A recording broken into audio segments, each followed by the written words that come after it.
see you in the trees. Everywhere I look, I feel your heartbeat. Majestic mountains high, in every drop of rain. All of this just shows me how much you love me. I am amazed by your beauty and your bounty. I am amazed by your constant care for me. I am amazed by your beauty and your bounty. I am amazed by your endless grace for me.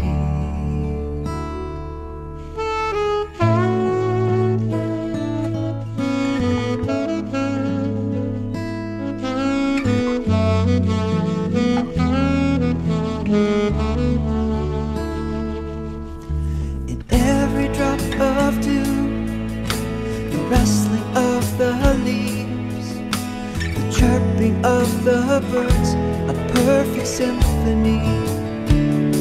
Smell of the flowers, the richness of the soil, the sweetness of the fruit that satisfies. I am amazed by the symphony of your creation. I am amazed by your omnipresence. I am amazed by your beauty and your bounty. I am amazed by your endless grace for me.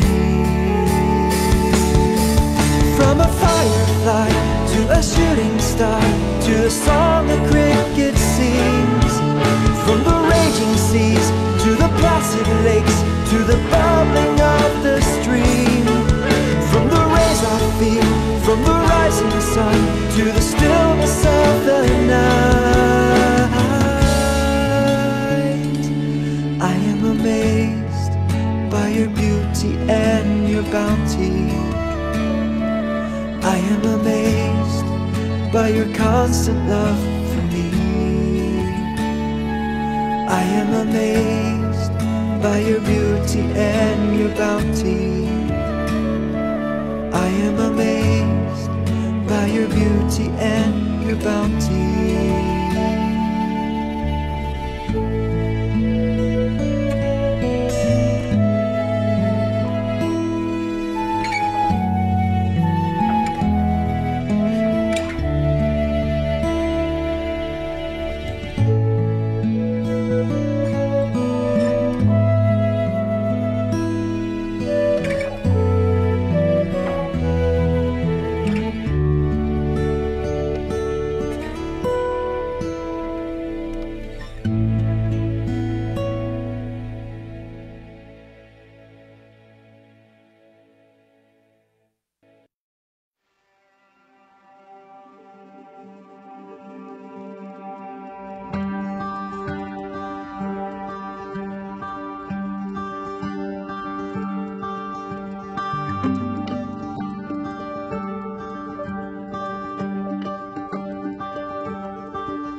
Good morning.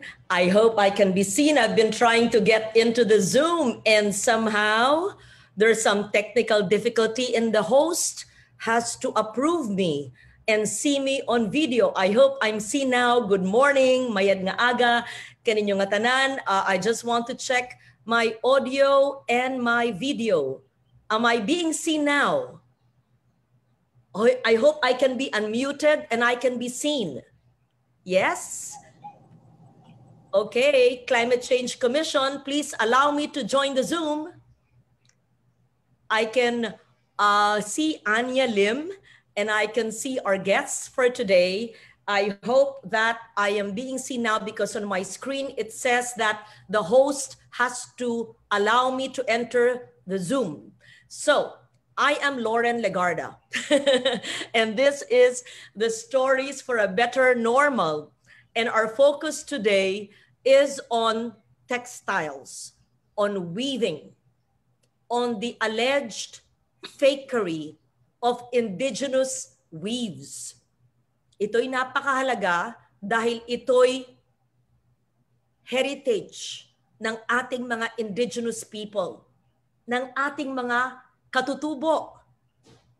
Ito'y sakop ng ating mga polisiya, ating mga batas, ang pagproteksyon sa tangible at intangible heritage. Ano ba ito? Yung mga resilient livelihoods, yung mga vulnerable livelihoods, yung mga kabuhayan ng ating artisans, ng ating weavers, ng ating mang-uukir, ng ating mga naghahabol, ng ating nag-abel, yung mga naghahablon, yung mga nagdedesenyo na napapakinipan lang ang kanilang mga designs. Today, we talk about one of the subject matters closest to my heart. And I would like to be joined by experts, by those who believe that the cause of keeping our tangible heritage intact and the protection of the rights of our indigenous people is so important and so urgent. And no country, no institution, no people must take it away from them without due recognition following the law. Okay, so sa aking script dito, sabi ipaliwanag ko raw yung resilient livelihoods. Ano ba ito? Kasi baka naman ako lang o kayong sa Easter weaving or sa anthill ang nakakaintindi ng ano ba yung resilient. Una, ang livelihood o kabuhayan ay may kakayanang harapin ang mga pagsubok at patuloy na umunlad sa kabila ng mga biglaang krisis. Pangalawa, may kakayanan itong bumangon mula sa mga negatibong epekto ng krisis tulad ng pagbawas ng produksyon, pagbawas ng turismo o ng bibili o ng dulot ng pandemyang ito. So, why do we want to build the resilience of livelihoods and communities? Dahil po ito ang paraan upang maiangat at maiwas ang paglubog sa kahirapan ng mga komunidad sa kanayunan. Kailangan po nating wakasan ang tinatawag na cycle of poverty. So, when faced with risks, the ability to prevent, to absorb, to adapt, to respond, and recover positively is an effective strategy for poverty alleviation. Isa po sa mga communities na ating sinusuportahan ay ang ating mga indigenous peoples group. Whether you are in the Cordillera or in Region 1 in the Ilocos region or in my region of Panay, in Antique, tatanungin nyo, bakit ba ang Lauren Legarda masyadong passionate at sumusunod ng mga textiles ng hinahabi ng mga katutubo mula sa Abra hanggang sa Tawi-Tawi, hanggang sa atin sa Patadyong at yung mga gawa ng mga weaves pa ng mga ati namin sa Antique. Hindi po nyo na itatanong, ayon sa kwento ng lola ko, maaring legend, ang aking ninuno ay ati ng Antique. At ang aking nanay na nagpalaki sa akin na kinuha ng aking yumaong ina na taga-Antique, ang nanay ko ay isang Ilocana na anak ng isang weaver sa Barangay Sidig sa Paway, Ilocos Norte.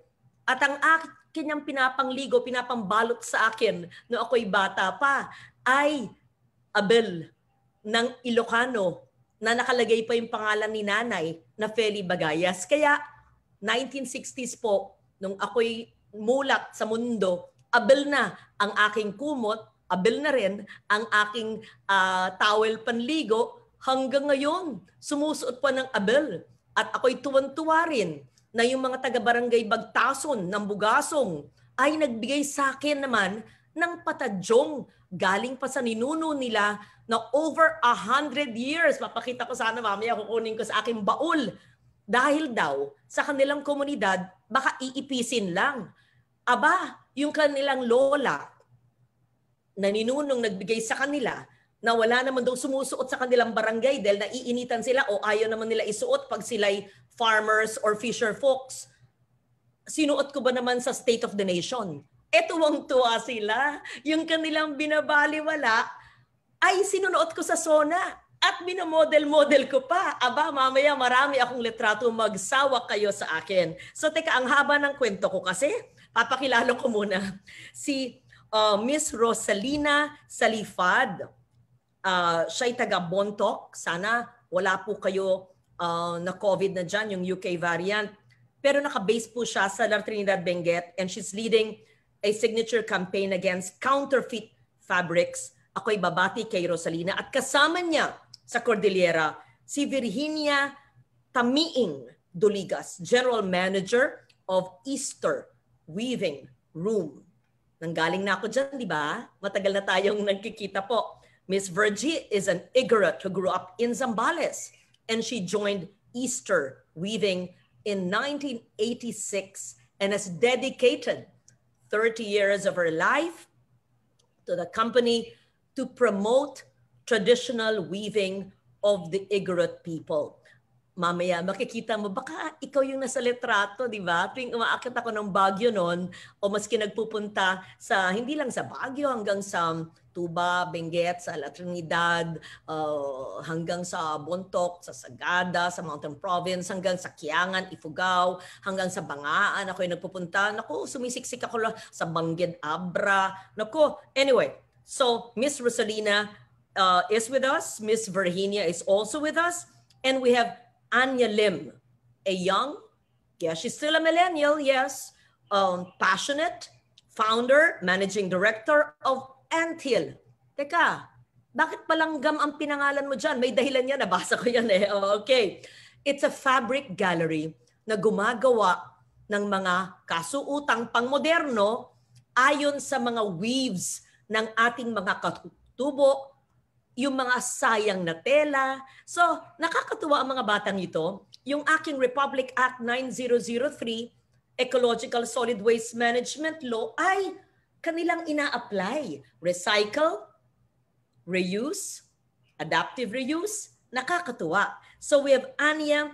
She's passionate on women economic empowerment, particularly the weaving community, entrepreneurship, and handicraft traditions. She has over a decade in her young life of experience in community development. And we also have a guest, a lawyer, attorney Emerson Cuyo of the Intellectual Property Office. Kailan ba yung nag-speech ako? Way back, my second term in the National Museum on Intellectual Property of our indigenous peoples, who will explain the issues on copyright and intellectual property. In fact, I filed a bill now in the House of Representatives way back in the Senate. I was in the Senate in 1998.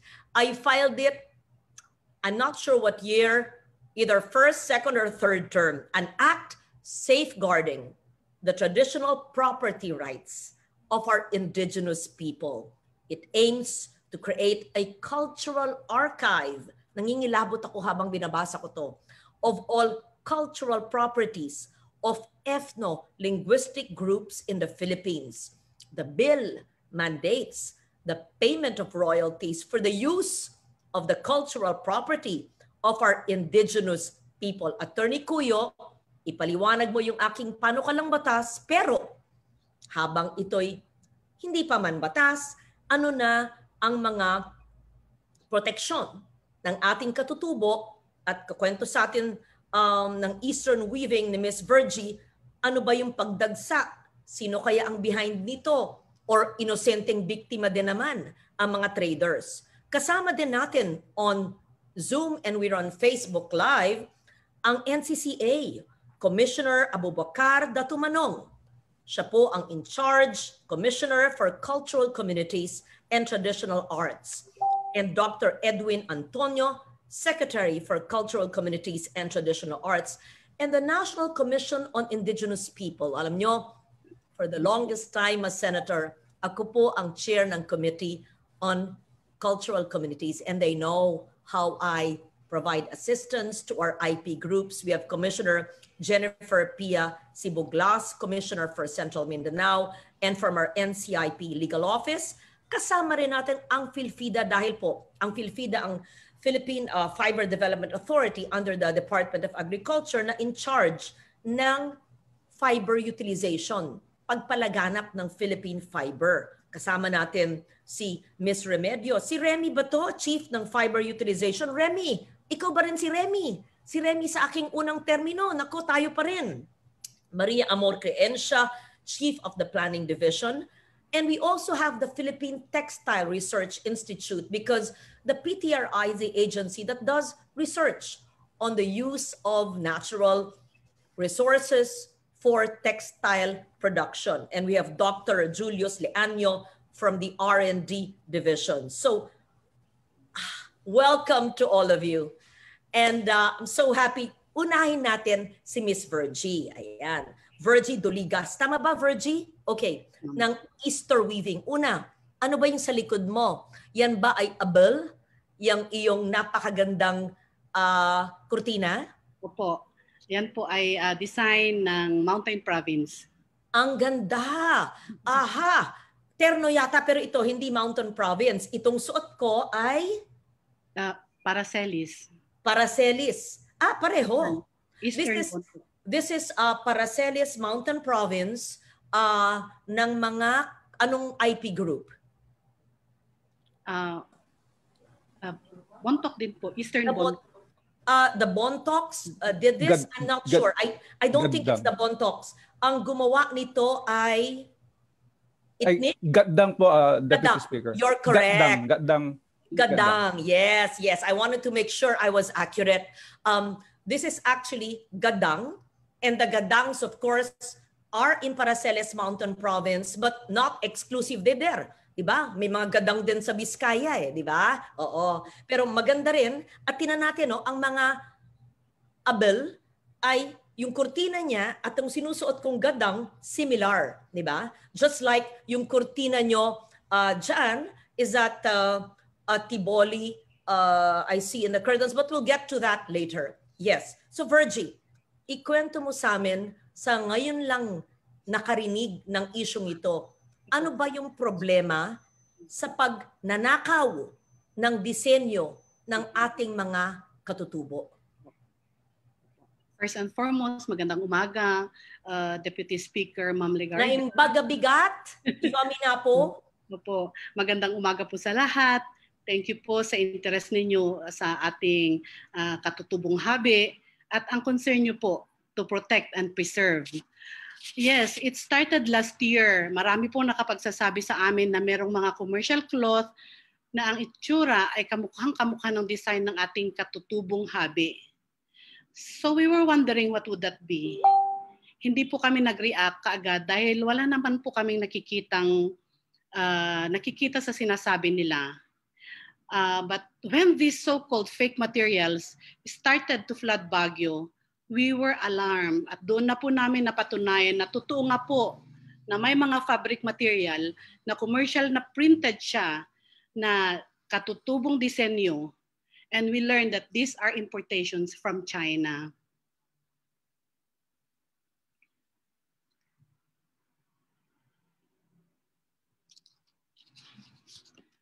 Doon po namin na unang nakita.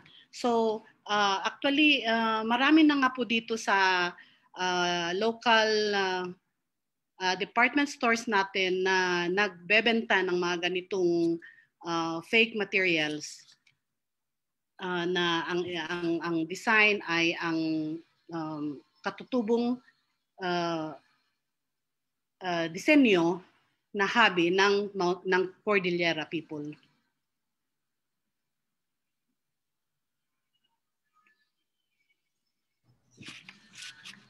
Yes. Aside from that, meron kang papakita bang mga disenyo or letrato or news reports na magpapatunay sa mga aligasyon na ganito? Saan nyo nakita ito? Saan unang nakita? Sino ang nagsumbong sa inyo? Anong mga weaves mula sa Cordillera ang siyang kinopya ng mga nag-fake? May we know? Oo. We send that picture to Ma'am Yam. Okay. Andyan po yata at she's ready to have it flash. O sige. Can we have her please? Para sabay na po kayo. Okay. Pakita natin yung totoo at pakita natin yung fine-fake. Oo. Who's managing the art card? Sige. Yan. Pwede po niyong ipaliwanag habang pinapanood po natin yung pictures. Ayan. Yan po ang aming, yes, napuntahan niyo na po ito, ma'am. So many times na nakita niyo po ang aming weaving industry. Sa Easter Weaving po, we employ almost 100 people. These women were able to send their children to college, became professionals, working as weavers. Ang ating pong mga loom ay hindi po siya machine. Yan po ay ang traditional na weaving loom ng sinauna pa. Aside from regular weavers under our building, we also have farm-out weavers. We help young mothers with babies and toddlers with school-age children. We provide them loom. Ayan po ang mga, ito po ang mga loom natin. Ito po ang mga sinulid na where we start yung ating production. On the job na po ang mga ito, yan po ay nakikita natin na talagang hindi po siya fake na talagang dyan po ginagawa ang ating mga produkto. So aside from our regular weavers, we also have farm-out weavers outside our company. Now we provide the looms. We provide looms for them to help so that they can earn income while they are in their own homes. No need for them to leave their homes so that kahit na inaalagaan nila mga anak nila, they can earn income. Kanina po na-flash kanina yung ating finished product. Nakikita po natin na kahit na from our yan po ay ito po ay ang mga sinaunang disenyo at from that material we produce modern design na mga clothing.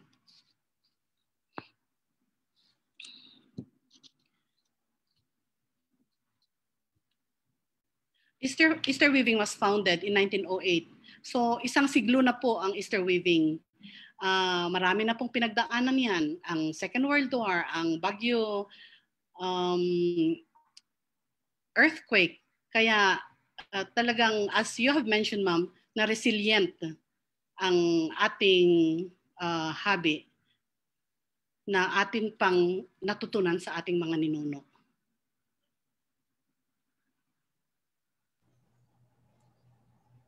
Paano po natin malalaman yung totoo at hindi totoo?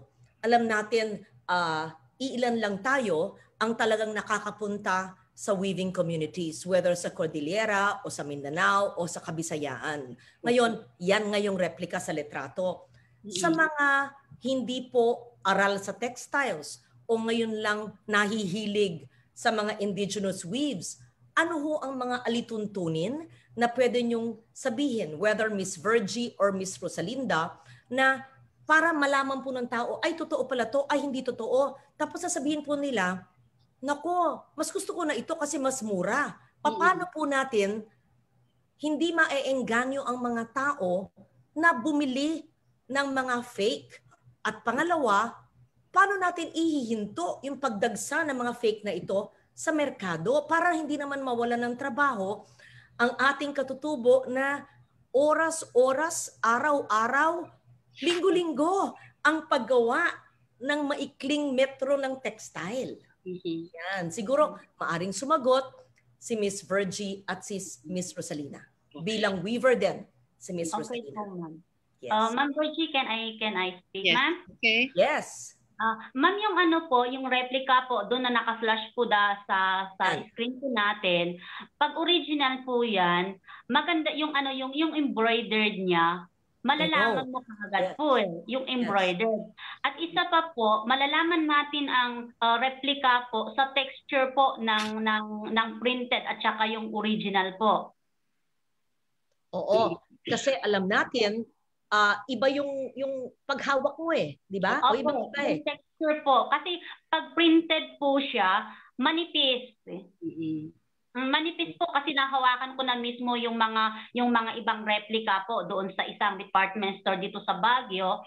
Ang akala namin kasi pag malayuan, ang akala namin, uy, buti nakapasok yung mga gawa natin sa department store. Pero nung nahawakan po namin, replica pala kasi ano lang siya, printed po siya. Okay. Gusto po natin malaman, sino po yung supplier ng department store sa Baguio? Maganda i-trace yan ng National Commission on Culture at pati ng IPO office. I know that I need to go to Anya after this. Maaring sumagot kaya si Attorney Emerson Cuyo. Paano IPO office? And then we have the NCCA. Paano natin i-trace, Commissioner Datu Manong, yung mga department store, maybe innocent victims of the fake textiles of indigenous people.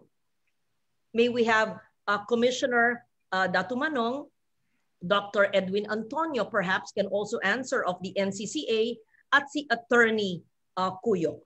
Just short answers, then we go to a designer like Anya Lim who can also explain to us and how the young people like her can help save the traditional heritage of our indigenous peoples. Attorney Cuyo, are you there po? Yes, ma'am.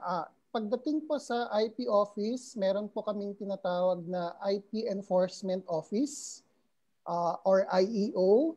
Lahat po ng may complaint tungkol sa maaaring violation ng intellectual property rights, particularly pertaining to counterfeiting and piracy na nangyayari, ay pwede pong mag-lodge ng complaint before the IPOFIL, yung IP Enforcement Office. At yung office na rin po namin na yon or yung unit po namin na yon, yun po ang makikipag-coordinate sa ating mga enforcement agencies sa maaaring pwedeng aksyon.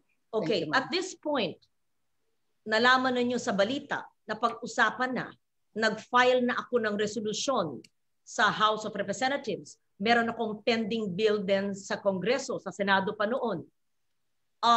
May ginawa na bang hakbang ang IP office tungkol dito? O kailangan pa ang mga katutubo sa Mountain Province o sa Benguet ang mag-file? You know, it would take so much to do that. Sana, even without such filing, because you know it exists, then we can already summon those who are selling and buying and who imported it at saan ang galing? Yes, ma'am. Actually po, ang complaint sa IEO ay pwedeng manggaling sa kahit sino po, no, na pwedeng na concerned public, lalo na kung may nakikita sila na pwedeng maging violation, no, ng intellectual property rights. So pwede pong mag-file po kahit sino po. Now, not necessarily po sila. Yes. Are we waiting for somebody to file? Or kayo ba'y may ginagawa ng hakbang at investigasyon sa pagpeke ng mga disenyo ng ating katutubo? If there's no action yet, I understand because this only was brought to our attention a few months ago. But if you're already moving, then tell us so. I'm not aware po that we have initiated an independent move on the counterfeiting that has happened po. Okay. But I will coordinate after this po with our IP Enforcement Office to let them know this discussion po. Yes, because the mere fact of the filing of the resolution in the House of Representatives sa Kongreso, that is already the alarm bell ringing. So that is like a complaint of the Filipino people, di ba po? We as elected representatives of the people filed a resolution, and there's a hearing tomorrow. I hope you're also invited, because this, what we have now, is a Stories for a Better Normal, is a webinar, Zoom on Facebook Live on resilient livelihoods. Pero yung final kong resolution, there will be a live hearing on the Special Committee on the Creative Industries chaired by our young millennial Congressman Christopher De Venecia. At the same time, my bill on indigenous people's traditional property rights has been pending in the Senate and in the House of Representatives, and nag-TWG na po sa Committee on Indigenous People. So by just that act of Congress, I don't think you need anybody to write you a letter or to email you. You can act, proactively act on your own. May I request you, sir? It's 10:35. When we adjourn this in 30 minutes or 45 minutes, that your office reaches out to Miss Virginia and Rosalina and all others like them who have been victimized, and not blame immediately, but investigate saan ang punot dulo nito. Ang tanong ko po sa NCCA, meron ba kayong puwersa para tulungan? Kasi kung ginagawa po ito sa mga Cordillera na IPs, ginagawa rin siguro ito sa ating mga taga Davao Region, taga Region 10, taga Region 9, sa ating autonomous region, maaring gawin din sa amin, sa Aklan, Antique, Iloilo, maaring gawin maski saan. Kaya NCCA, we have Mr. Edwin Antonio. May we also hear from our commissioner as well. May we hear from the NCCA, please? Yes, can we have them unmuted? Yes. Yes, good morning po, Hi, morning. Speaker. With regards po sa operation ng NCCA, good morning po. Yeah, wait. Yes, with regards po sa operation ng NCCA po, the NCCA actually has no manpower at the local level, only at the national. And ang link lang po ng NCCA on the ground are the private sectors represented by the different cluster heads all over the Philippines. So we have 15 cluster head per region. For example, in Luzon, we have 15 different cluster, and sa Central, sa Visayas, we have 15, and sa Southern, we have 15. A total po of 45 different clusters all over the Philippines. So sila po yung link ng NCCA pagdating po sa implementation ng activities and programs ng NCCA. So as of now po, for your information po, Madam Deputy Speaker, meron pong ginagawang profiling, still in progress. Yung pinoprofile po namin yung lahat ng traditional products ng different cultural communities nationwide, which is part of the NCCA Subcommittee on Cultural Communities and Traditional Arts sa kanilang yearly plan. So ito po ay sinasakatuparan ng different proponents po, kasama po yung mga cluster heads. So since NCCA po is a grant-based office, ang activity po ng Subcommission ng Cultural Communities and Traditional Arts is based on the approved plan ng SCCTA Committee. Ito po sa pamamagitan ng call for proposals nationwide to do the profiling of the different traditional products all over the country. Actually, we have more than 100 communities nationwide ang kailangan pa pong i-profile. So hopefully, as the soonest possible time, meron po tayong magawa na substantial na profiles po ng different products all over the country. And for your information din po, Madam Deputy Speaker, we are now reaching out the Office of the Intellectual Property Office Philippines to assist us in the protection of the IP rights. We already wrote the office to assist us in providing technical assistance and awareness to communities on IP rights protection like copyright. So yun po yung pinaka latest na pag-usapan po namin sa aming subcommittee on cultural communities and traditional arts. Thank you very much. Good. So meron na pala kayong sulat. So it's not accurate, Attorney Cuyo, na walang communication sa inyo.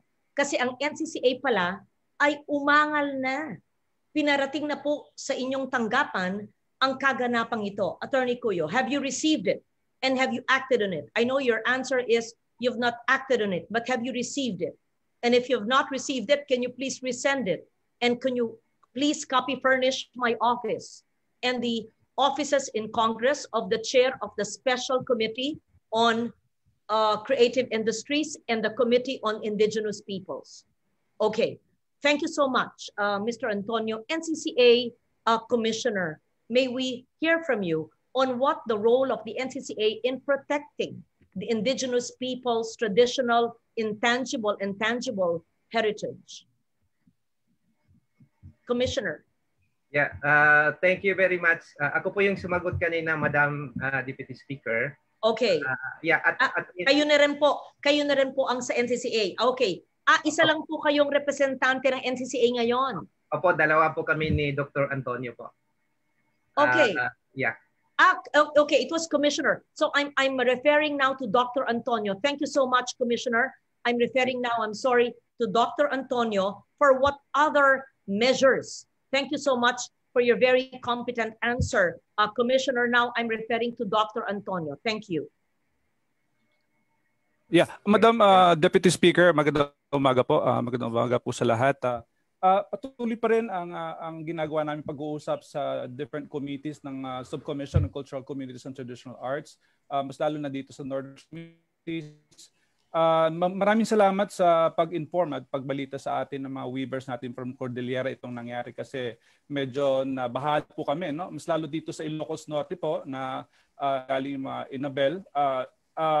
Nagkaroon lang dahil sa pandemic nga tapos biglang ito po ang haharapin ng mga ating mga Cordillera weavers na meron pala mga counterfeit products, no?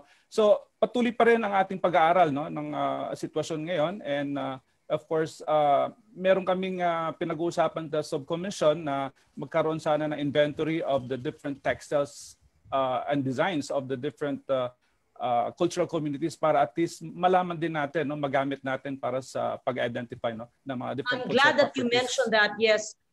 Yes, could I ask the National Museum, Dr. Ana Labrador, to join you in a Zoom meeting after this? Because the Hiblanang Textile Gallery, which I helped them establish more than 10 years ago, has the inventory of the textiles collection in archives and in exhibition of the National Museum. And we have other agencies of government that have this as well. Now, aside from what is existing on exhibition, meron naman tayong listahan, may mga mapa pa tayo doon. Ayan. So, if we put together all of this, physical collection and those which we know about but don't have access, and even the private collection, we can have a complete cultural archive of our indigenous people's textiles. Now, we go back to Miss Rosalina. Paano po kayo naaapektuhan, pati si Miss Virginia, ang inyong sales, ang mga moral ng ating mga indigenous peoples, ang kanilang kabuhayan, paano po naapektuhan sa pagdagsa ng mga fake at binibili ba ng mga tao yung mga fake? At ayaw na ba nila bumili sa Easter weaving at diretso sa ating mga weavers sa Benguet, Mountain Province, Abra, Nueva Vizcaya, sa iba't ibang mga probinsya sa Region 1 at sa Cordillera, ayaw na ba ng tunay At binibili na lang po yung mura na peke. Okay, Miss Virginia and Miss Rosalina po. Totoo po yan, Ma'am Deputy Speaker. We are losing business because of much lower price ng cheap copied look-alike na woven design material. Kasi po ito, nakakamura sila at sa amin po ay mahal. Dahil nga po ito ay yung nga po is printed kasi talaga siya. Nakikita po na printed but they still love it kasi they will still buy it kasi mura po siya. At really, truly na parang genuine nga po kasi nga po printed. But may I also mention that with regards to this din po pala, we wrote to the Mayor of Baguio and some of our partners in the weaving industry, sumulat din po sila sa mga congressmen ng Mountain Province and they help us a lot in the awareness of this problem. Also, we sent letter also sa National Commission of Indigenous People who took a step and has directed SHAP to stop importing and selling these fake materials as of this moment po. Kaya wala na po kami nakikita dito sa Baguio as of this time. Pero kung wala nga pong law na mag-protect sa amin, we're sure na most probably babalik na naman ang mga ito.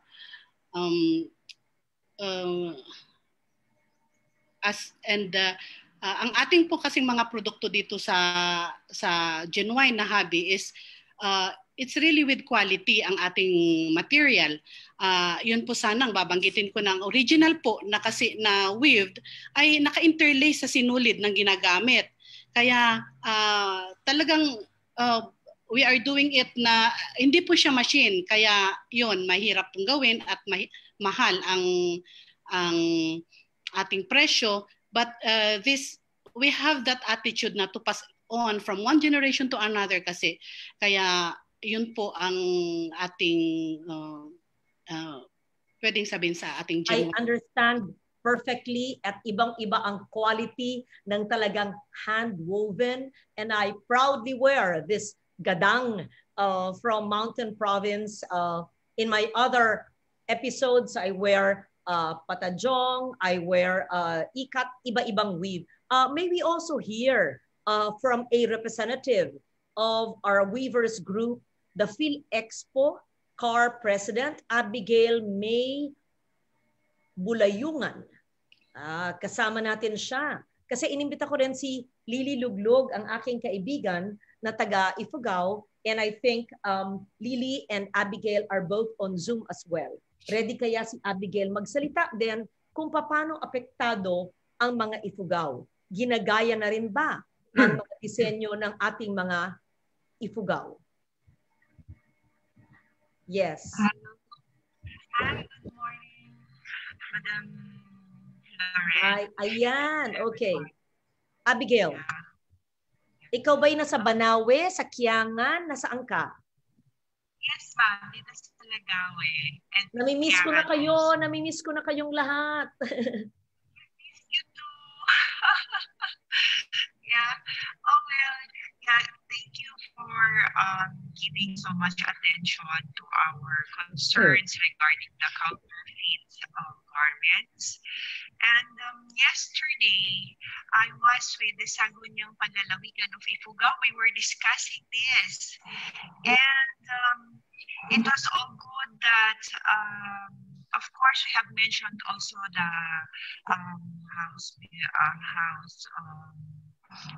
resolution that you have filed.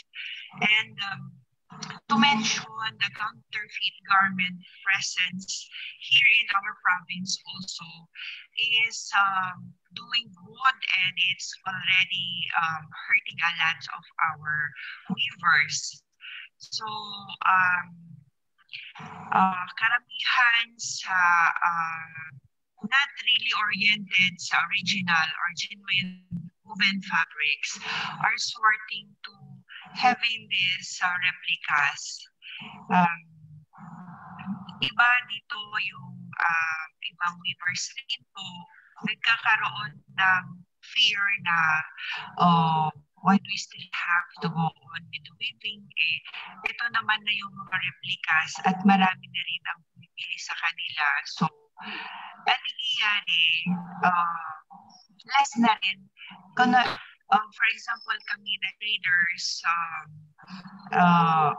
at din yung fear namin na magle-lessen yung magiging market namin. So, eventually, it will also affect yung flow ng pag-source out namin sa mga waivers. So, yun lang din po ang aking may share na with your support, we are also behind you rallying against this replica. And regarding naman sa ibang traditional contemporary designs that are weaving, so far wala pa naman pong replica yun. Katulad po ng mga ikat na binibili nyo. And talagang may yung replica lang din na nakakopya sa amin yung weave patterns from our traditional costumes po. Yun po, madam. Thank you so much. So we see now na hindi lamang sa Benguet, sa Baguio, hindi lamang sa Mountain Province, kundi na rin sa Ifugao ang apektado rito. And I'm sure hanggang sa Abra, hanggang sa Kalinga, sa Apayao, you know, once they have the simple technology of faking, they can fake anywhere, from anywhere. Let's go to a designer, Anya Lim, who has brought this to my attention as well. She's very passionate about helping our IPs. At I really respect young entrepreneurs like Anya who do their work hindi lang para sa negosyo, which is good. You have to earn, pero hindi lang para sa pera. Meron siyang puso para sa wisdom at talento ng katutubo at dumidiretso siya sa mga weaving communities. So, Anya Lim of Anthill. Anya. Thank you so much. Magandang umaga po sa ating lahat.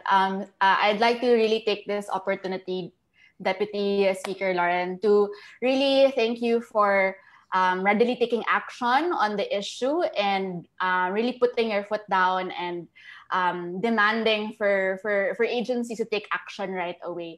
Maraming salamat din po sa oportunidad na magkaroon ng ganitong platform to have a discussion and have our weavers sila Ate Rose, Ms. Virgie represent also and express their sentiments about the issue. So natutuwa talaga ako na may oportunidad na makapag-usap-usap tayo at makapag-come up ng solutions. And sana po productive po itong webinar na ito at pagkatapos po ng discussion, magkaroon po talaga tayo ng tangible next steps na pwede nating aksyonan para po maprotektahan ang ating mga weavers. So mag-share lang po ako ng screen at challenge po sa akin ay ano po ba ang mga pwedeng gawin ng ating mga consumers para po maprotektahan ang ating mga indigenous weavers at ang mga materials knowledge at ang mga weaving patterns natin. So ano po ba ang magagawa ng isang consumer or isang weave wearer, isang manonood ng hobby para po maprotektahan ang katutubong hobby? So yung presentation ko po ay nag-a-address sa mga consumers kung paano maging responsableng consumer. So isa pong paraan ay alamin po natin kung saan nanggagaling ang ating mga hobby. So halimbawa po ngayon, meron po tayong partners katulad ng Easter Weaving Room. Ipinakita po nila na tao po ang naghahabi ng mga tela, hindi po makina. Si Ate Rosaline po din ay isang parte ng isang weaving community. Mga mahalaga po na bago po tayo bumili ng isang particular piece of clothing or isang tela, alamin po natin saang komunidad po galing itong telang ito. Sino po ba ang naghabi ng telang ito? Sapat po ba ang kinikita ng naghabi ng tela na ito? Kasi kung tutuusin, isipin ninyo yung replica or yung peke, 138. So sa isang 138 na metro, ilan lang ba ang nakukuha ng naghahabi kung talagang totoo siya, 'di ba? Hindi po siya nagme-make sense. isipin po natin or intindihin po natin ang proseso ng paghahabi ay hindi po nagagawa ng ilang minuto lang. Ang pag-warp lang po alone ay ginagawa ng isang araw. So mahaba at mahabang proseso po ang paghahabi at intindihin po natin na oras po at effort ang inilalaan sa paghabi ng tela. So kailangan din po nating alamin kung sapat po ba ang kinikita ng weaver. Siguraduhin din po natin na lihitin mo yung supplier na kinukuhaan natin at yung mga weavers po ay nakakakuha ng tamang bayad. Kasi po hindi po magko-continue yung kultura ng paghahabi at hindi po magiging thriving itong weaving industry natin kung hindi din po sapat or tama ang binabayad natin sa ating mga weavers. Pangalawa po ay alamin po natin at kilatisin po natin yung paghabi ng tela.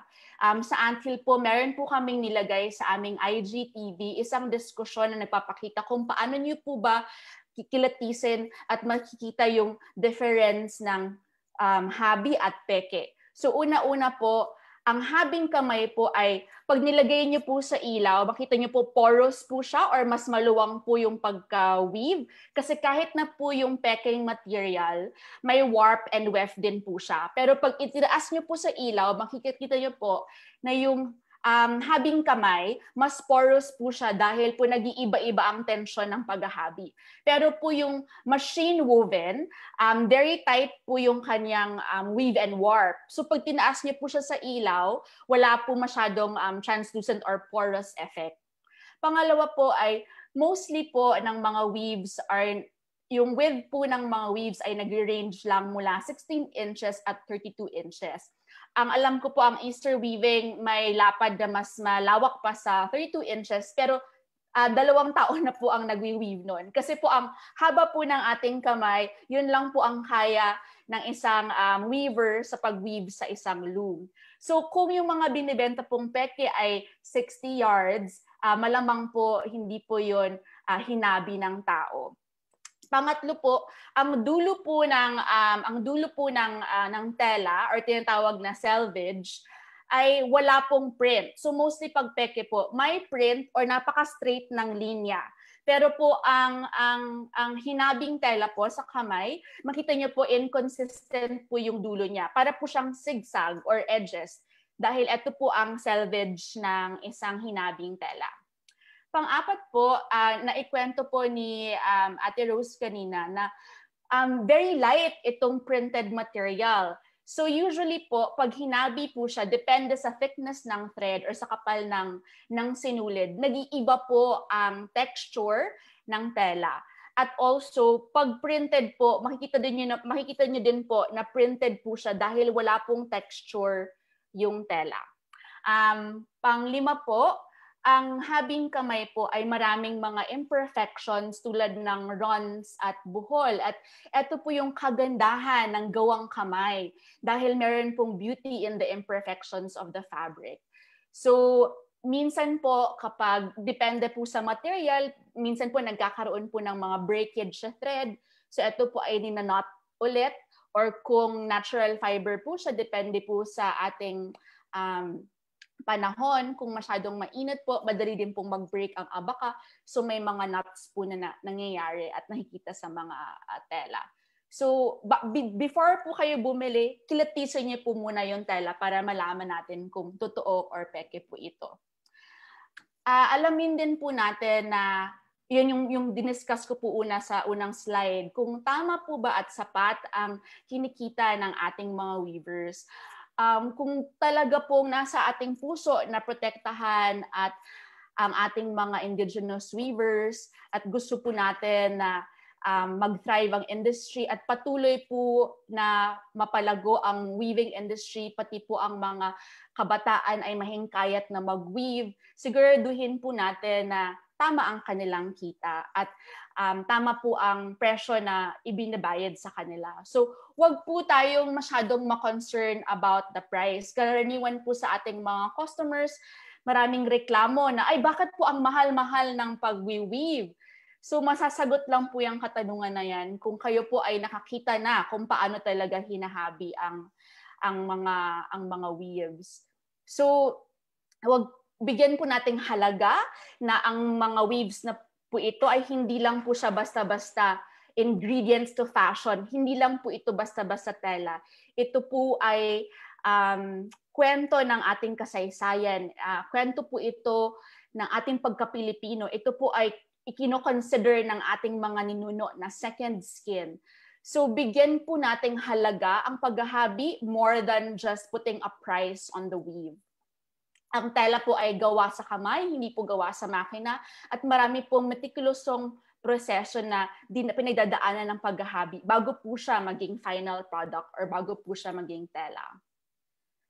Ito po ang pinaka-importante at ikinagagala ko pong malaman na nag-pass na po pala ng bill si Deputy Speaker Lauren matagal na. So ngayon po kailangan po nating i-push yung polisiya na maging batas po ito at mag-participate po tayo sa discussion, tulong-tulong po tayo bigyan ng aksyon kung paano po natin na magiging isa katuparan itong batas na ito para po maprotektahan talaga ang ating mga weavers. At importante din po na i-educate natin ang ating mga weavers na alam nila itong batas na ito kasi minsan din po sila po yung nagiging vulnerable sa mga ganitong businessman kasi kailangan po nila ng kita. So, dapat po may access din po sila sa mga tools kung paano po nila mapoprotektahan ang kanilang sariling hobby.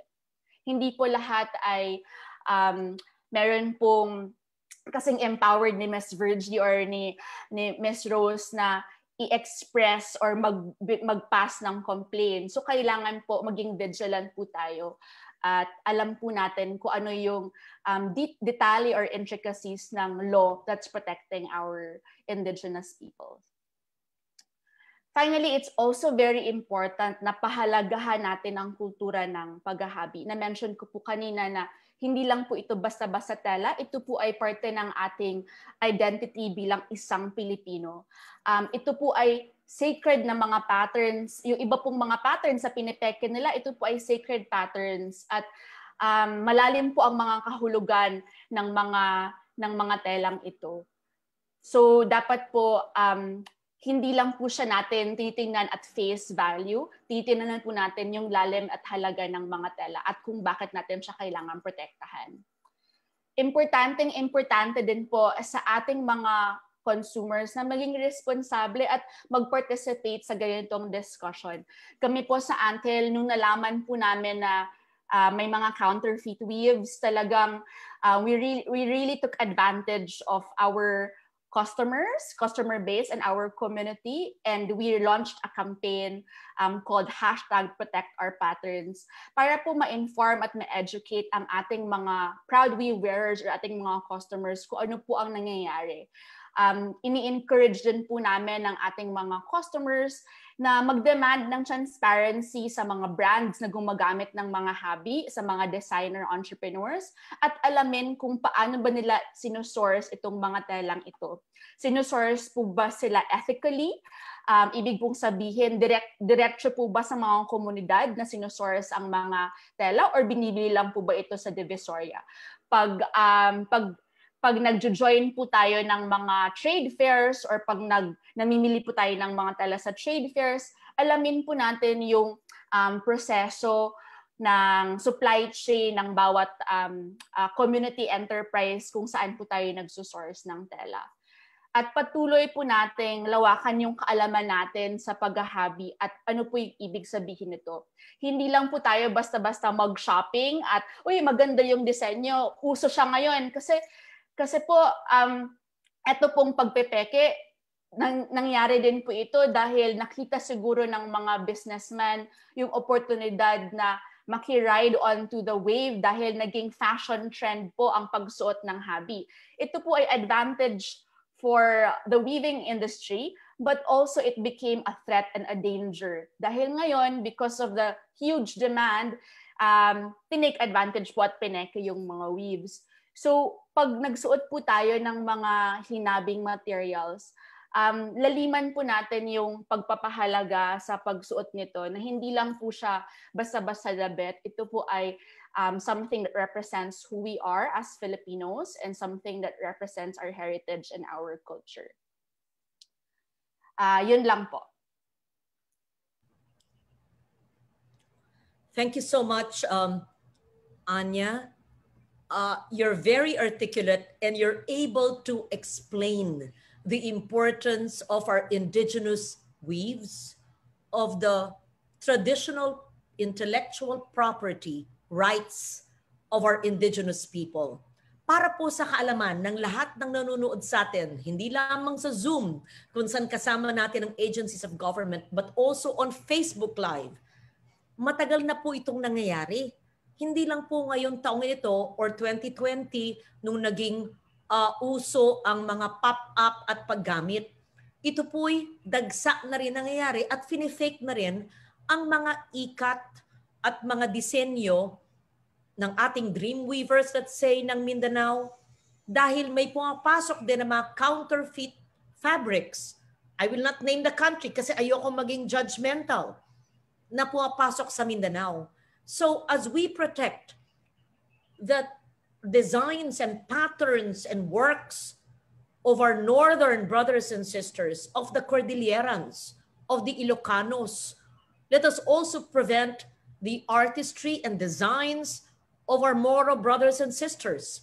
Let us make sure that the malong, the landap of the Maranaos, that the Seputangan weaves, that the Yakan weaves, that the Tiboli dream weavers and the Mandayas are not faked. So, maliwanag na kailangan ng edukasyon ng lahat sa mga bumibili, sa consumers, sa mga traders, sa mga designers, malalaki man o maliliit, home-based man o may factory man na nagdudulot ng livelihood. Natutuwa tayo na naging uso. Anya, siguro bago ka mapanganak or baby ka pa, sinusuot ko na to ng 1980s. And at that time, people were probably wondering why I keep on wearing textiles at the time from Baguio, from Davao, from Iloilo, from my home province of Antique. And in fact, little anecdote, in 1998, ginamit ko ang isang pinya weave galing sa Tibiao, sa Antique. Ibang klase siyang pinya, checkered, plaid, no, parang plaid na may dilaw at natural dye. It's not the traditional beige na pinya. Tapos, tinanong sa akin, ni then, I think Governor Sally Perez, sabi niya, she was governor of Antique. Do you want some more? When I ordered more, sabi niya, ay wala na pala. The industry died dahil wala naman bumibili. It was former President Corazon Aquino who said, ang ganda ng yellow. Sana meron akong yellow plaid na pinya. And I tried to order. To make a long story short, ay namatay na ang mga industriya. Hindi dahil may pumasok na counterfeit fabrics, but because there was lack of support from government agencies. And that is the reason I filed the Tropical Fabrics Law. Alam niya ni Philfida, I can see Remy here, alam niya ng PTRI, na mandating government employees, staff, officials kami to wear Philippine-made textiles. So, iba pa yon. Iba pa yung pag-protect ng disenyo ng patterns. Kamukha yung suot ni Anya, kamukha nitong suot ko, kamukha yung suot ni Dr. Antonio at ni Commissioner Abubakar at yung kurtinang napakaganda ni Virgie at lahat pa. So, what's the way forward? Narinig na natin ang ating Cordillerans, narinig natin ang ating taga-Cebong designer, narinig natin ang agencies of government. Philfida, Remy, handa ka bang magsalita? We've been working together for so long. Remy, nabibilang mo na ba ang ilang weaving center na ating tinayo mula pa sa aking unang termino? Ayan, may homework ka sa akin Bibigyan mo ako ng full report mula pa nung simula ng ating pag-uugnayan ng lahat ng weaving center na itayo natin through Philfida at lahat ng ating mga cotton farms na ating pasibul. Pero more than that, ano kaya ang role ng Philfida and the next PTRI sa pag-protect ng mga patterns at disenyo ng taga-Cordillera, ng taga-Mindanao, ng taga-Panay, at lahat ng katutubong disenyo? Good morning, ma'am. Can I share something? Yes, ikaw ang eksperto. I've been working with you. Morning po. 20 years na ba tayo, Remy? 20 years na tayo nagtatrabaho.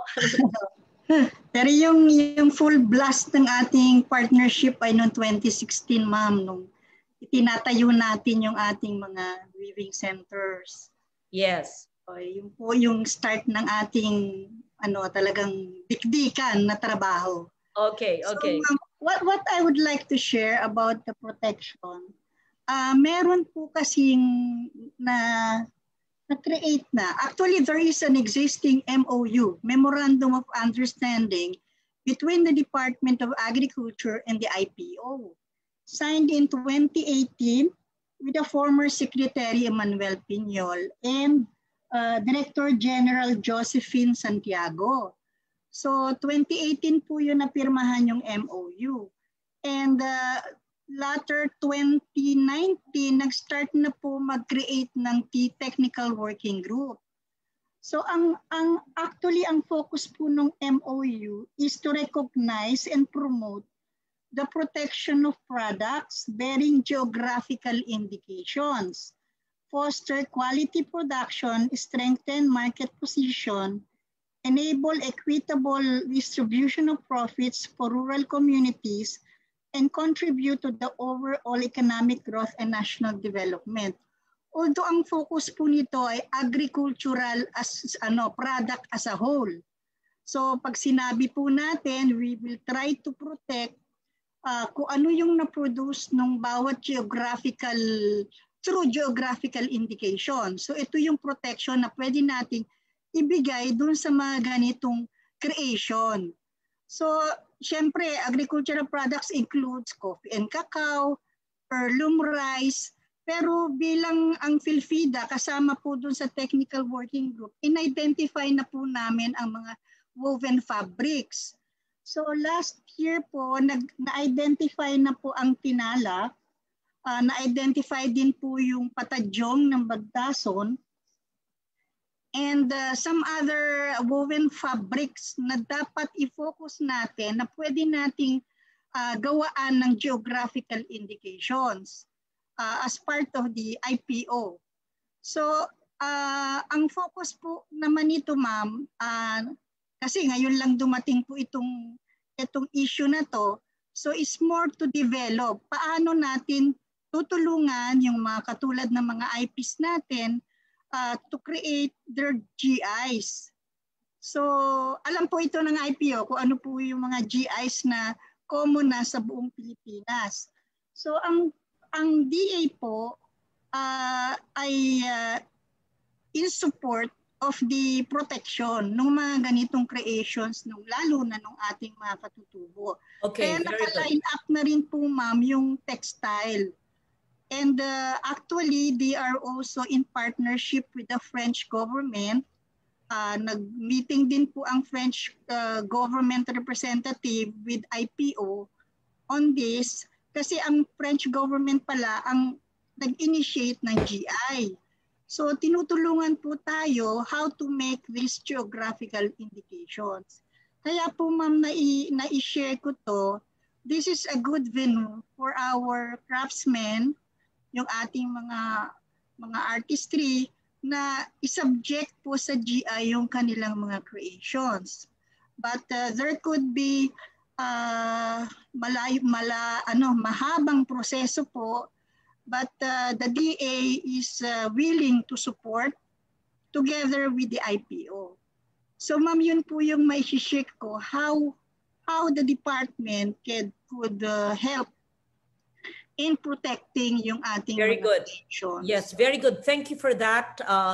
Attorney Cuyo, can you explain to us kung ano po ang sinabi ng DA, Philfida, si Miss Remy, who's been in charge of textiles for a long, long time on GI. Ipaliwanag mo paano natin papaigtingin ang proseso ng, geographic indication process. Okay po. Anong ibig sabihin nito? Anong ginagawa ng IPO about this? Paano natin maproprotektahan ang IPs? Paano ang bagong batas kung maipasa natin, ma-incorporate ang GI, or ito ba ay already existing at protektado na ba? Yes, IPO. Attorney Cuyo, please. We had him earlier. Yes, ma'am. Yes, thank you. opo. Magandang umaga po, Senator. Yung GI po, right now, geographical indication po ang tawag, sign na ginagamit sa mga products that have a specific geographical origin o di naman kaya ay merong qualities or reputation na maaaring ma-identify sa origin na yon. Sa ngayon po, wala po tayong system of geographical indication. But GI now are protectable under our present IP law as collective mark po. Collective mark, maaring narinig nyo na po, one of the collective marks na meron na po tayo ngayon would be the Guimaras mango. So yung mga mangoes that are sourced or produced in Guimaras, makikita nyo po meron po siyang trademark or visible sign or collective mark referring to the authenticity na talagang itong mga produkto na to ay galing nga po sa particular geography. So ngayon po hindi walang GI, but we are protecting, we have a protection under what we call as collective mark po. Yes, ma'am. So you're saying that hindi pa mandatory ngayon na lagyan natin ng geographic indicator kung saan ang galing ang textile. Kamukha itong suot ko, diretso ko binili mula sa mga gadang, mula sa Paracelis sa Mountain Province. So, pag ang designer or ang trader ay bumili mula sa katutubo, hindi ba dapat yung provenance, saan nanggaling, sino yung weaver, yung pangalan niya, maganda, may edad siya, anong barangay siya ba'y home-based, community-based, anong association or organization, tapos nakarehistro siya sa kanyang barangay, sa kanyang LGU, pati sa NCCA, tapos napasa sa isang trader, mabuti yon. Tapos na benta sa isang pop-up or na benta sa isang designer, ginamit na designer na jacket. Pero kasama sa pagbenta, yung provenance, kung saan nanggaling yon. In that way, yung mga wala noon ay mukhang machine-made man, parang hahanapin ng mga tao, magiging mas mapagmasid ang mga tao kung saan ba galing yun. Well, yes, ma'am. For 20 years, that's how I buy. Inaalam ko, kailangan may saan ang galing. Pati yung pinya namin, gusto ko yung storya. Ganon. Pero maaring sabihin, ay, magulo, madugo, mahaba naman. Pero ganun ba ang GI, Attorney Cuyo?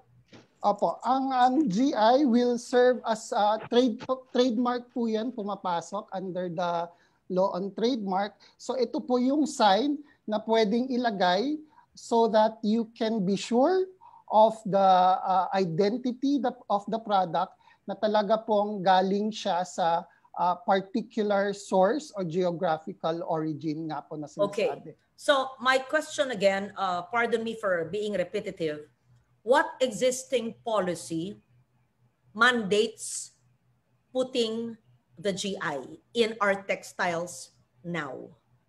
There is no mandatory requirement po. Ang sinasabi lang po under our present IP code is that this can be covered po kung gusto po ng ating mga grupo, no, yung indigenous peoples or indigenous groups to have a visible mark or collective mark for their industrial weaves, pwede po silang mag-apply sa Intellectual Property Office for a collective mark po.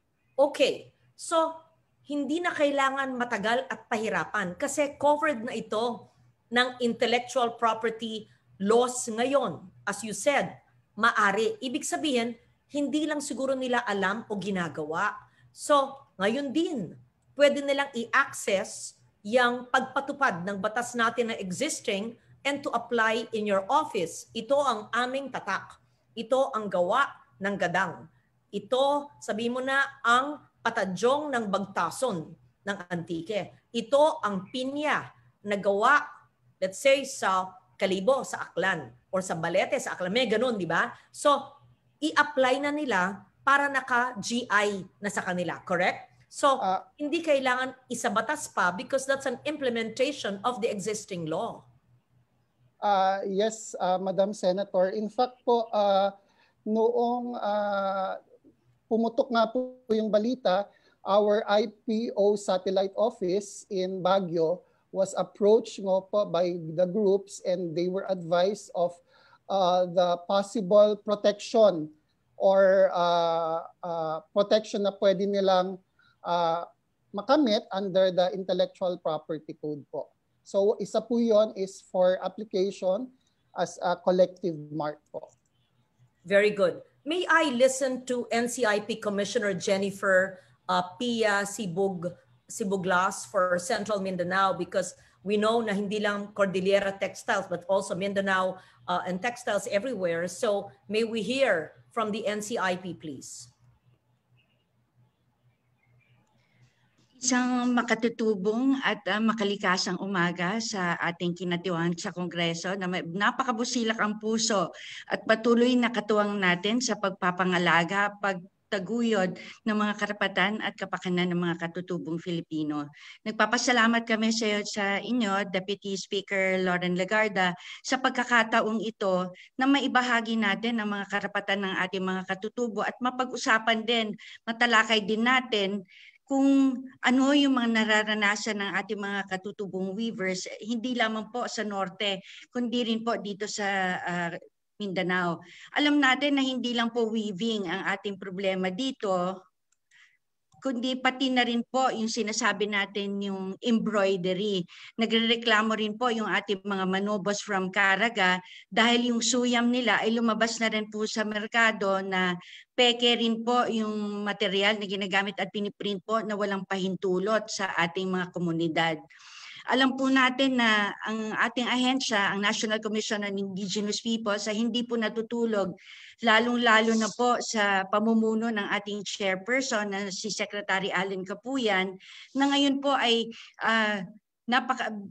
busy po kami at binibigyan po namin ng focus yung ilalabas namin na epanaw. Ito po yung coffee table books natin kung saan ay makikilala nyo ang mga katutubong Pilipino, ang kanilang mga kasuotan at yung mga fabric na ginagamit po nila sa kanilang pang-araw-araw na gawain at panghanap buhay.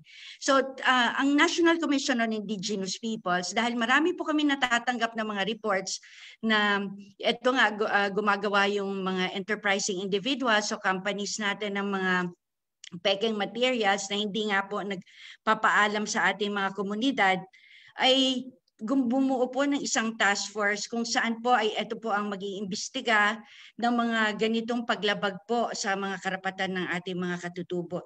In fact, gusto ko lang din po ibahagi sa iyo, Deputy Speaker, Your Honor, na in 2019, yung sa New Era Company na nag-manufacture po ng mga telang ito, ang NCIP po requested to the company to recall their clothing apparel bearing the traditional tattoo designs of Wangud. At yung New Era Company committed to undertake the FPIC to secure due consent for the Kalinga community. A work order was issued to that effect. So ngayon may mga FPIC activities. However, nahindered lang ito because of the yung imposition natin ng quarantine. And then lately lang din, last year, yung Vans Philippines naman, ang NCIP Central issued a letter to Vans Philippines to hold in abeyance the release of their clothing apparel bearing the Python 2 design of their perceived December 2020 release. Subsequently, a community resolution was signed by the elders leaders of Kalinga stating that the Kalinga tattoo designs are properties of the community and not just one. So they should secure the FPIC and before they can utilize beyond its intended purpose. So yun po, Deputy Speaker, again, nagpapasalamat kami sa pagkakataon, and this way, this platform would help us also and as well as the agency to raise public awareness. Andito po ang NCIP. Maraming nagsasabi, napaka-OA naman ng NCIP na kahit dito sa mga hubing ito ay nakatutok talaga kami at ayaw namin bigyan ng permiso ang paggamit nito. Pero Your Honor, hindi po kami ang nagde-decide nun, kundi po ang community. This is a community property and that's why bumuo kami ng task force din on cultural appropriation kasi nga marami na kaming narinig na reports and we should all know also, this is to raise public to the awareness, dun sa term na cultural appropriation or misappropriation, the term itself, yung culture, sinasabi natin, ito yung associated na, the term refers to yung beliefs, ideas, yung traditions, and yung mga material objects associated sa isang IP group. And yung appropriation naman, ito yung illegal na paggamit o pagpais sa labas, tapos yung unjust na pagpalabas sa merkado, ano? And yung the taking of something without the permission of that IP group. So ito pinapalakas po natin yung sinasabi natin yung taking of intellectual property, yung traditional expressions, cultural expressions, at yung sinasabi natin ng artifacts na pagmamayari ng mga katutubo ay pinapangalagaan po yon ng ahensya ng NCIP. So hindi ko na po patatagalin. Nagpapasalamat kami ulit, Deputy Speaker. At ang etong mga nangyayaring ito ngayon ay napaka-controversial po dahil nararamdaman po rin ng ating ibang mga katutubo na na-exploit po sila as well as may oppression na nangyayari. At gusto rin natin ipaalam din na doon sa mga nirereklamo nila, andun po ang NCIP na patuloy na gabayan sila at bigyan din ng necessary action yung mga individuals na continue na naglalabang sa kanilang mga karapatan. Maraming salamat po. Dakang salamat. Dagang salamat, Commissioner. Ang galing-galing. Dapat kasama kayong lahat bukas po sa ating hearing on the Special Committee on Creative Industry. At the same time, sa Technical Working Group ng aking panukalang batas. So dalawa po yun, isa resolusyon. Ang resolution po ay para lang sa awareness at sa kaliwanagan. Pero yung panukalang batas sa kabilang komite ay para maisabatas. So, number one, i-mandate natin ang GI. Pangalawa, yung cultural appropriation. Napakahalaga niyan. Hindi lamang sa gawang textile, hanggang sa ritual, sa kanta, pero ibalanse naman natin. Huwag natin pahirapan masyado na mawawala na ng access sa merkado ang ating katutubo na ngayon nga ay tinatawag natin inain. Marami nang gustong magsuot. Marami ng designers na gumagamit ng gawang katutubo. Pero dapat may provenance. Dapat may paalam. Dapat sapat ang bayad at dapat hindi pinepeke. Just a little anecdote, Anya. I will not name the person, pero some time ago ay meron isang top na binigay sa akin ng isang tao, hindi ko babanggitin kung sino, sabi ay Tiboli. Sabi ko, sorry, gadang yan. Kasi ganito yun eh. But this is not the one. It was like an improvised, pinagawa daw sa Tiboli. Sabi ko, sigurado ako gadang yan. So tinanong ng tao sa akin, ano ba yung diferensya ng Tiboli at ng gadang? Sabi ko, they're worlds apart.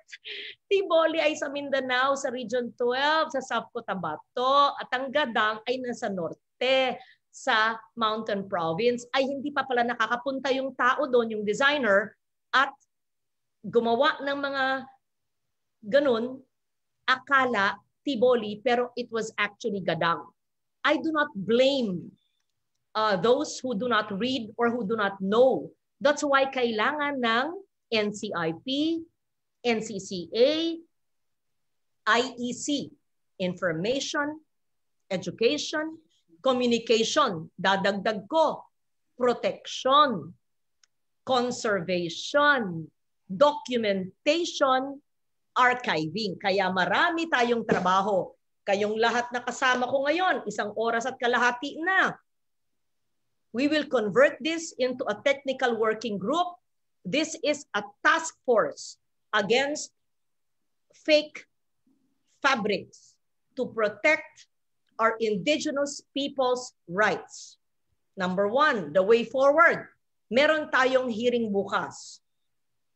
Ako po'y representante ng Antique, hindi ako ang chairman ng committee, pero ang aking resolusyon na na-refer sa committee ay ididinig. Ulitin po niyo at damihan pa niyo ang inyong research.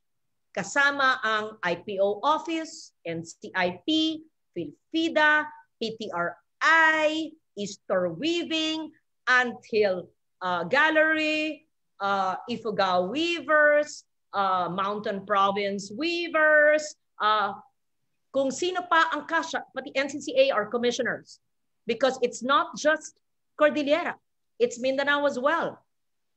It's probably also our Piña from Panay and many others coming from other countries that copy our designs and use machines and dump it into our country where the designs came from without any cultural appropriation, without paying for the designs of our people.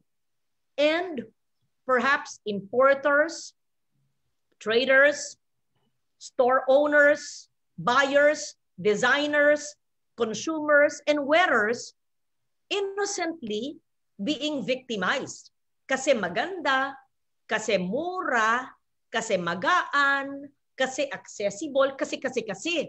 So, paano natin ibabalanse ang kagandahan at kamurahan at praktikal sa ari? Ang may-ari ay katutubo na Pilipino. Hindi pwedeng nakawin, di ba? Parang yung mga fake bags. Ganun din eh. Ang mahal-mahal, yung mga French or Italian. Tapos pinifake.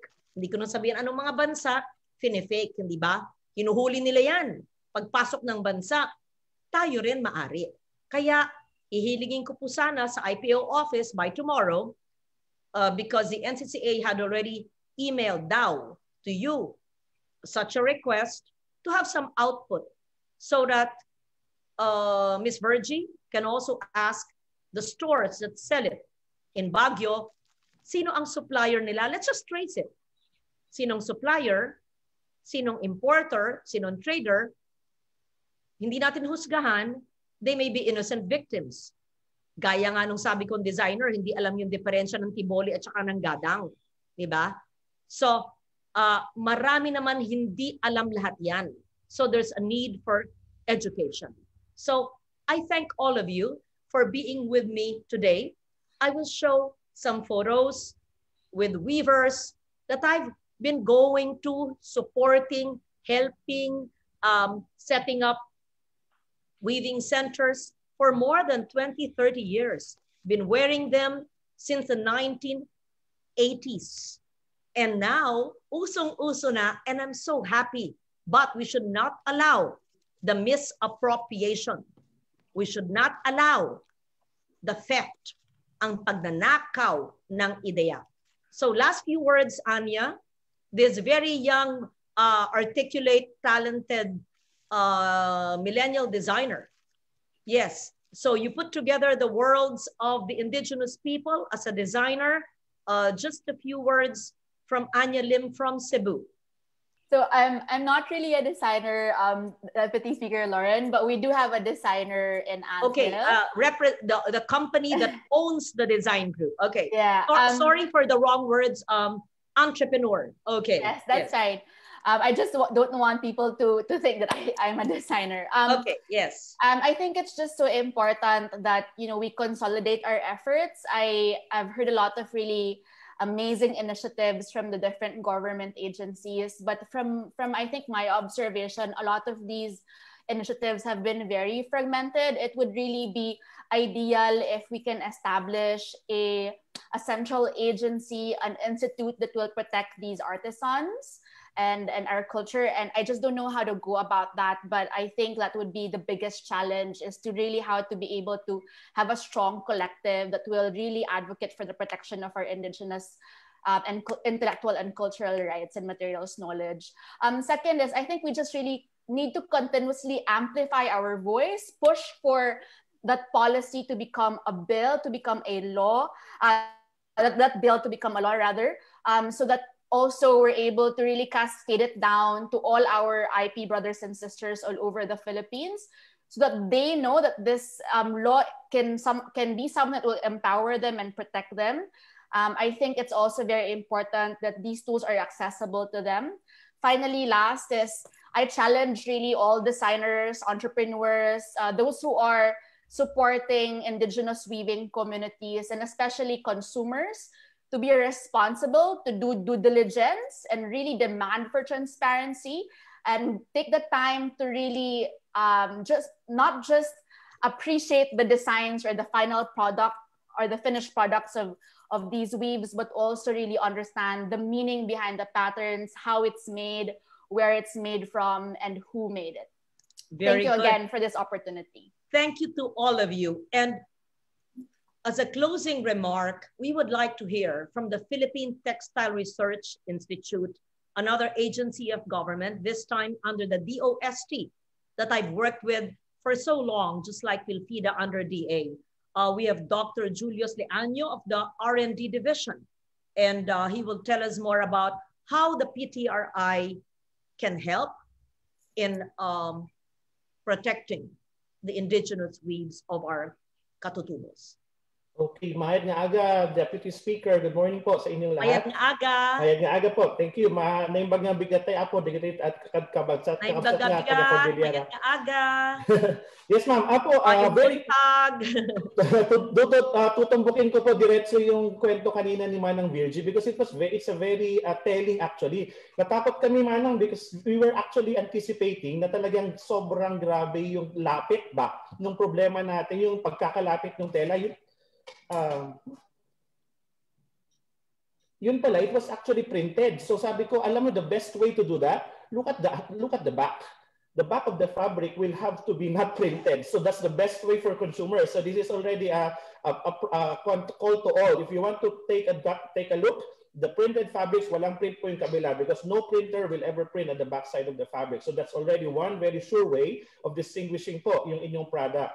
But let me just go through po the other things that we are doing in PTRI. Let me assure you po, the design component, the protection of the design, is not necessarily po under our mandate. But with our textile product development capability, Deputy Speaker, we already have our visualization software where we could already be part of the documentation of the 2D patterns of all the textiles across the Philippines. We are actually populating our database in our Textile Product Development Center para po digitalize na yung ating mga designs. So all communities now could actually centralize that with PTRI. We can come up with a 2D pattern digitalized version, which could be accessed by other government agencies for possible protection, documentation, archiving, what have you. And that is one of the things that we have in the Institute. Secondly, ang protection po natin hindi lang sa design, it's also on the material. So sa PTRI po, we have our testing laboratory. These are ISO 17025 accredited laboratories to test the authenticity of the material. Pero dito po sa part na to, alam natin, these are not yet yarns that were made in the Philippines necessarily. Pero alam po natin that there are features that could be provided. And what we have done, last year we have completed a research already on what we call as covert technologies. This is leading towards the anti-counterfeiting of textiles. So there will be features. I will not tell you now here in public just what that feature is all about, but it's that a security feature that will actually authenticate the weaves from any weaving community, whether that's from Cordillera, whether that will be a pineapple-based fabric from Aklan, or maybe our abaca-based tinalak fabrics.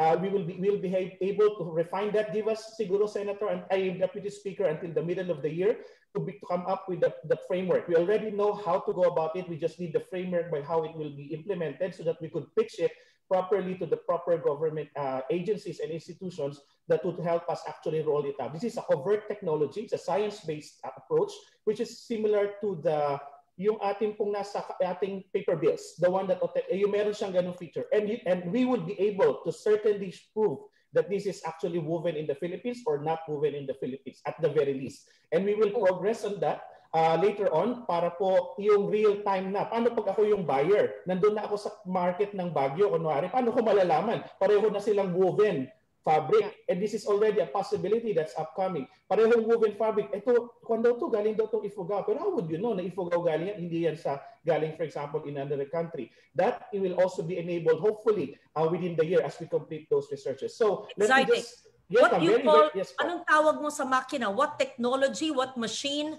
Why only now? And is it a Philippine invention? Ma'am, it is actually an innovation. This is using light. Because it's an optical technique. Wala tayong makina na kailangan dito. It will be hopefully a handheld device that will enable us to authenticate that on the ground. So, ma'am, it is only now because not now, we started it already, the researches in the previous years. Ngayon na-foresee na po natin that it's coming in. Even natural dyes, I'm very sad to tell you, there's also already a starting, nagsisimula na rin pumasok yung counterfeiting and natural dyes, and we are already very ready with that. The Natural Dyes Center at the Philippine Textile Research Institute has already embarked and authenticating that in partnership with other academic institutions to be able to say na, oh, talisay yan, indigo yan, oh, duhat yan. Very certainly at that level because that's what science is all about. So very good. That will be our contribution, Deputy Speaker, for this part. Can you speed up the utilization of that technology or innovation? And I'm so glad I can say, as author of the Innovation Act, a very new law in 2019, we would consider that. And I would support the funding support for the DOST PTRI for the proliferation of that technology, light technology, to determine the kind of weaves and the kind of natural dyes. Nabanggit po nyo ang natural dye. I've established a natural dye center in Bagtason. I'm establishing one in Tibiao. I would like 1,000-fold of natural dye centers. Sana in every congressional district. Ayan, we will give you the funds. Ganito, let's do a mapping in the Philippines of more than the 300 district representatives or 250, the other is party list. Ano ang laganap na puno o halaman na maaring pagkuhanan ng natural dye at magtayo ang LGU or ang PhilFIDA at PTRI kung sino may mandato ng Natural Dye Center para kung gagamitin man ang luyang dilaw, kung gagamitin man ang mayana, hindi ba? Ang mayana ba ay ginagamit sa indigo? Yes. No, it's separate po yan na dye, ma'am. It's a separate dye altogether. Ang mayana, iba. Yes, opo, iba. Opo. Iba pa yung bark. Ang mahogany is not a Philippine endemic species, pero ang mahogany may silbi din. Hindi ba? Opo. Okay, so iba-iba yan. So iba yung usaping textile, iba yung usaping natural dye. May I request the PTRI to give a proposal on natural dye centers. Kaya lang, yung tinatayo kong natural dye, senador pa ako, hindi pa na itatayo sa Tibiao ang dahilan na COVID. Na COVID daw, hindi makagalaw. Pwede naman po kayong magtayo sa Tibiao, nandun na ang pondo 2019. Magkamamaya, matapos na ang termino ko, hindi pa nagagawa. Hindi sa inyo yung pondo, nasa NCCA. So I'm warning the NCCA, utilize the funds. If I'm not mistaken, it's NCCA, PhilFIDA, or PTRI. I put the funds there way back in 2018 and 19. I want the Natural Dye Center in Tibiao, and may I request a mapping of natural dye prospective centers in every LGU around the country, perhaps congressional districts for those interested in having natural dye centers. Like for example, in Thailand, in Chiang Mai, ang ganda-ganda ng kanilang, una, yung kanilang cotton. Pangalawa, ang kanilang kulay maong, yung indigo. Pero natural dye ang ginagamit. Kayang-kaya natin yan. And PTRI, Dr. Ilumba has given me beautiful natural dye textiles. Another center I helped was the Mariano Marcos University in La Union. At meron silang Weaving and Natural Dye Center as well. Pero haba na, halos 2 oras na tayo. Let me just read maybe a few Facebook messages. Congressman Tof de Venecia is watching. He's the chair of the special committee. And sabi ni Tof, okay, tomorrow we're excited. Sabi niya, you're amazing, DS Lodi. Tita, Lodi raw ako. Ano ba yung Lodi? Okay. Joy Tambunting, this is Congresswoman Joy Tambunting. Flor Lopez de Leon, Reyes Gutierrez, Elvira Peña Florida from Baguio, Maken from Mandaluyong, Donna Abisado, yes, Bambuhay Handicrafts from Palawan, very good. Reyes Gutierrez from the Bureau of Copyright, very good. Ana May, Deputy Undersecretary of DPWH, Jason Vicente, Harriet Tauli, and nice trabaho para sa PWD, yes, weaving can be for PWD as well. Andrew Olarte from the Easter Weaving, Catherine Kawan from Antolin Cordero from Hamtik, yes, Bill Gustilo sa Divisoria daw, may mga replika, baka mga biktima din sila, hindi nila alam. Ella May Membere, we hope for action, and Elvira Olarte, yes, Grace Ricafort, so many. I'm sorry, Attorney Cesar Tahanlangit from Antique as well. Yes, Andrew Langkayas from Baguio, so many more. I'm sorry I'm not able to read everyone, but thank you to our government agencies. Thank you to our weavers. Thank you to our designers. Thank you to our entrepreneurs. Apologies for my mistake in calling Anya a designer. What I meant was your company does the designs. You're the owner, entrepreneur, and co-founder. And Virgie also of Easter Weaving. Thank you to the NCIP and the NCCA. Para tayong nag-Senate committee hearing noon. I recall they would tell me, dati sila, ilang minuto lang ang hearing, pag ako yata buong araw mula 9 to 5. Kasi enjoy ako basta culture, arts, and heritage. But you'll have your chance tomorrow so that you'll be on record in Congress. And I hope you can present the same art cards, presentation, information, and even prepare for it more. But you're very well prepared. You came in prepared despite the short notice. Now, kung meron kayong konting tiyaga, 1 minute lang, before the art card at the end, some photos of my visits to indigenous weaving centers, or maybe not IPs, but weaving centers in different parts of the country in the past 30 years. Some of the photos that we have. In the meantime, durugid nga salamat, palangga ko kamo, mayad nga aga, kayong nga tanan, maayong buntag, until naimbang nga bigat sa ating mga Ilocano. Good morning. Maraming salamat po. Dagang salamat. Durugid nga salamat. Thank you so much for a very enlightening discussion.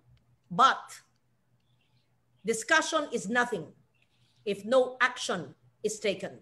So we must convert this into a task force, and the hearing tomorrow will be part of it. Will be special committee, and iba pa yung inyong TWG on the NCIP committee. Thank you so much. Have a good day. God bless. This is the Stories for a Better Normal in collaboration with the Climate Change Commission, Mother Earth Foundation, Climate Reality Philippines, and the Institute for Climate and Sustainable Cities. Thank you. Have a good day. Thank you.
mataran nga panimanwa, manumbalik kag mangibabaw. Kaimaw ni Inday Loren ang mga antikenyo sa pagtumara. Kaimaw si Inday Loren, magahimakas ang kadaisara. Nasari-sari nga kaaraydan, kaayong lawas kang bukos na katauhan. Pagtuon kinaadman kang kabataan, ikasarang kang kababainhan. Kaimaw ni Inday Loren ang mga antikenyo sa pagtumara.